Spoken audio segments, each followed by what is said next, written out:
ஒரு ஹியூமனே வந்து ஒரு காம்ப்ளெக்ஸ் ஸ்ட்ரக்சர். வி ஆர் நம்ம ரொம்ப சிம்பிளாக நம்மளை டிஃபைன் பண்ணிட முடியாது. வி ஆர் பயாலஜிக்கலாக நிறைய விஷயம் நமக்குள்ள நடக்கும், ஃபிசிக்கலாக நடக்கும், சோஷியலாக, இன்டலெக்சுவலாக, ஸ்பிரிச்சுவலாக, இந்த மாதிரி நிறைய விஷயங்கள் சேர்ந்தது தான் ஒரு ஹியூமன் நேச்சர். ஹியூமன்னா இண்டிவிஜுவல்ன்றதை தாண்டி ஹியூமன்ற ஒரு ஸ்பீசிஸோட நேச்சர் அந்த மாதிரி தான் இருக்கும்.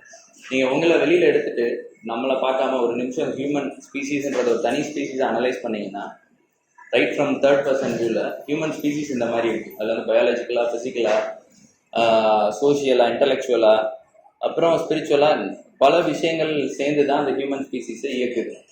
ஸோ இப்போது அந்த ஹியூமன் ஸ்பீசிஸை வந்து இயக்குறதுக்கு இத்தனை க்ரைட்டீரியாவில் எல்லாமே சாட்டிஸ்ஃபை ஆகணும். இப்போ ஏதோ ஒன்று மிஸ் ஆனால் கூட ஸ்பீசிஸ் வந்து சாட்டிஸ்ஃபை ஆகாது இதில் இருக்கிறதுல.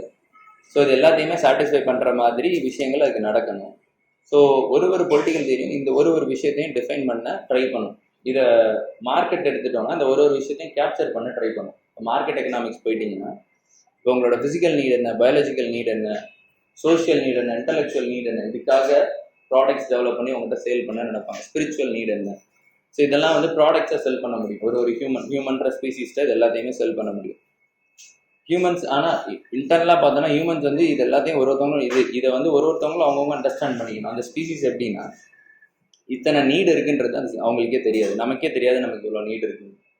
எதனால இப்படி இருக்குன்றது தெரியாது. நம்ம டீப்பாக நம்ம அண்டர்ஸ்டாண்ட் பண்ணோன்னா தான் இத்தனை நீட்ஸ் நமக்கு இருக்குது, இதை என்ன பண்ணால் ஃபுல்ஃபில் பண்ண முடியும் அப்படின்றது நமக்கு தெரியும், நம்மளோட நேச்சர். இல்லைன்னா நம்ம எதுக்காக இதை பண்ணுறோம், நமக்கு ஒரு சில விஷயம் பிடிக்கும், ஏன் பிடிக்குதுன்னே தெரியாது. இதில் என்ன நீடுன்றதை கிளியராக அனலைஸ் பண்ணால் தான் இது எதனால நமக்கு பிடிக்குது, நமக்கு இது ஏன் பிடிக்கல அப்படின்றது தெரிய வரும்.